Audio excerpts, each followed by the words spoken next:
다니엘 예언서의 말씀입니다. 나 다니엘은 정신이 산란해졌다. 머릿속에 떠오른 그 환시들이 나를 놀라게 하였다. 그래서 나는 그곳에 서 있는 이들 가운데 하나에게 다가가서 이 모든 일에 관한 진실을 물었다. 그러자 그가 그 뜻을 나에게 알려주겠다고 말하였다.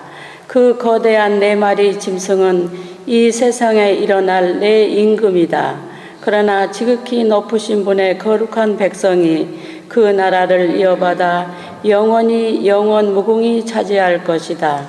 나는 다른 모든 짐승과 달리 몹시 끔찍하게 생겼고 새 이빨과 청동 발톱을 가졌으며 먹이를 먹고 으스러뜨리며 남은 것을 발로 짓밟는 4번째 짐승에 관한 진실을 알고 싶었다.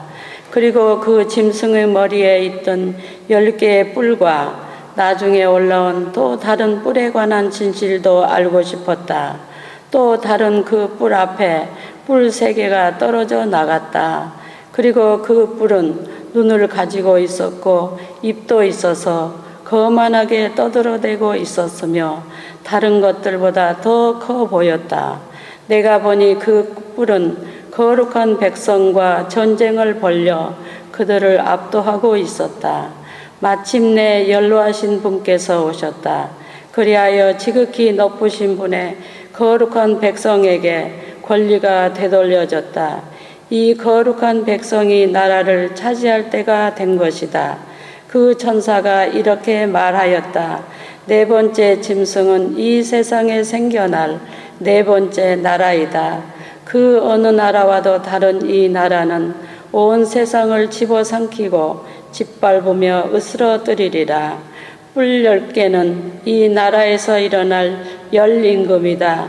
그들 다음으로 또 다른 임금이 일어날 터인데 앞에 임금들과 다른 이 임금은 그 가운데서 제 힘으로 제 임금을 쓰러뜨리리라.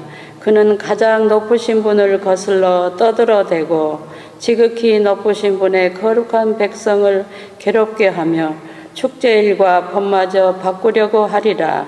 그들은 1년, 2년, 반년 동안 그의 손에 넘겨지리라. 그러나 법정이 열리고 그는 통치권을 빼앗겨 완전히 패망하고 멸망하리라. 나라와 통치권과 온 천하 나라들의 위력이 지극히 높으신 분의 거룩한 백성에게 주어지리라. 그들의 나라는 영원한 나라가 되고 모든 통치자가 그들을 섬기고 복종하리라.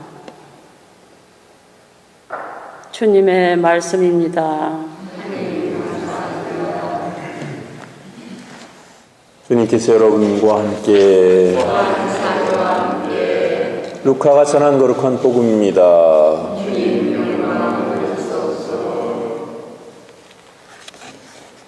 그때 예수님께서 제자들에게 말씀하셨다. 너희는 스스로 조심하여 방탕과 만취와 일상의 근심으로 너희 마음이 물러지는 일이 없게 하여라. 그리고 그날이 너희를 덫처럼 갑자기 덮치지 않게 하여라.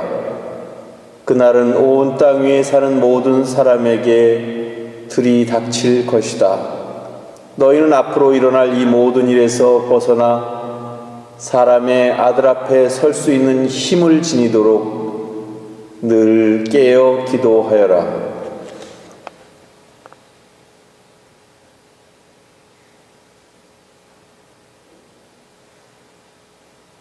주님의 말씀입니다.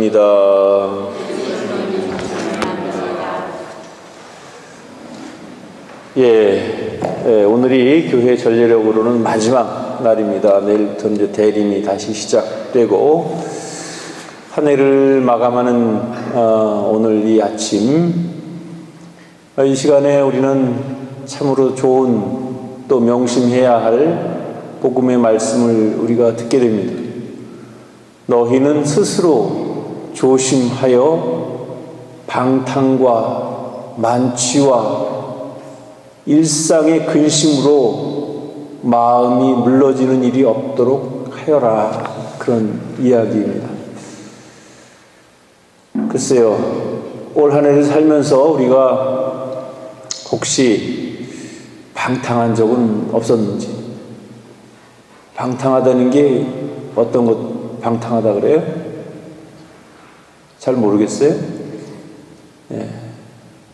글쎄 여러 가지 의미가 있겠지만 뭐 우리가 방탕해봐야 얼마나 방탕하겠습니까? 우리가 너무 사치스럽거나 또는 나의 분에 맞지 않는 그런 좀 나에게 과분한 그런 생활을 원하거나 그런 물건을 원하거나 그렇게 살았을 때 그것을 방탕하다고 이야기할 수 있겠죠. 또 겸손한 마음으로 살지 못하고 교만한 마음으로 이웃을 깔보고 다른 사람들을 무시하면서 그렇게 살았다면 그것도 역시 교만하고 방탕한 삶을 살았다고 할 수 있겠죠. 우리는 이렇게 방탕하다는 의미를 그냥 어떤 사회 인식적이거나 윤리적으로만 생각해서는 안 되고 신앙인으로서 과연 얼마나 겸손하게 살려고 노력했는가 그 점에 대해서 좀 초점을 맞췄으면 좋겠습니다. 그리고 만취와 그랬어요. 술 안 먹는 사람은 여기서 제외되겠네요. 그렇지 않습니다. 여기서는 물리적으로 술 먹는 것뿐만이 아니고 우리가 만취될 수 있는 건 많이 있죠. 술에만 취하나요? 세상에도 취할 수 있고 보석에도 취할 수 있고 또 내가 좋아하는 그 어떤 것에 취해서 하느님을 제대로 모시지 못하고 하느님을 알아보지 못하고 하느님의 뜻대로 살지 못했을 때 그것이 바로 만취입니다. 과연 나는 무엇에 취해서 살았는가? 근데 내 관심은 과연 어디에 있었는가? 내가 어디에 마음이 꽂혀가지고 올 한 해를 살았는가 하는 것을 한번 생각해 보시면 좋을 듯 합니다. 그리고 무엇보다도 중요한 것은 일상의 근심으로, 근심하는 것도 사실은 우리가 하나님을 믿지 못하기 때문에 생기는 것이 아닐까 그런 생각을 해봅니다. 일상의 근심으로 마음이 물러지는 일이 없도록 하여라. 자꾸 이렇게 방탕과 만취와 그리고 일상의 근심이 한시도 나를 떠나지 않으면 나는 마음이 물러지게 되고 결국 물러진 내 마음 안에는 하느님께서 차지하실 자리가 없어지는 것입니다. 그런 의미에서 우리가 다시 한번 지난 한 해를 돌이켜보고 혹시 신앙인으로서 내가 제대로 하지 못한 어떤 점이 있다면 그 점을 깊이 반성하고 이제 새롭게 결심을 세우도록 해야겠습니다. 그래서 우리 모두가 하느님 앞에 떳떳하게 설 수 있는 그런 삶을 살아갈 수 있도록 항상 깨어서 기도하는 우리 자신들이 되었으면 좋겠습니다. 특별히 우리가 아무리 노력해도 우리가 완벽한 혹은 완전한 사람이 아니기 때문에 늘 부족하고 늘 실수하고 늘 잘못을 저지를 수 있지만 기도하는 한 우리가 다시 돌아올 수 있고 돌이킬 수 있고 하느님 떠나지 않고 항상 하느님과 함께 살 수 있게 되는 것입니다. 그래서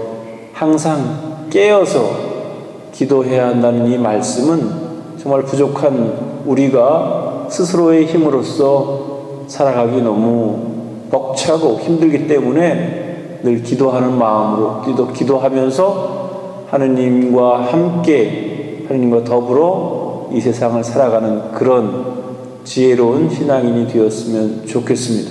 그리고 혹여 지난 한 해 동안 부족한 점이 있었다 하더라도 그것은 또 아쉬운 점이 있었다 하더라도 그것은 오늘 하루로 모두 다 청산하고 새롭게 시작되는 내일부터는 정말 그야말로 새 출발할 수 있는 그런 마음이 되었으면 좋겠습니다.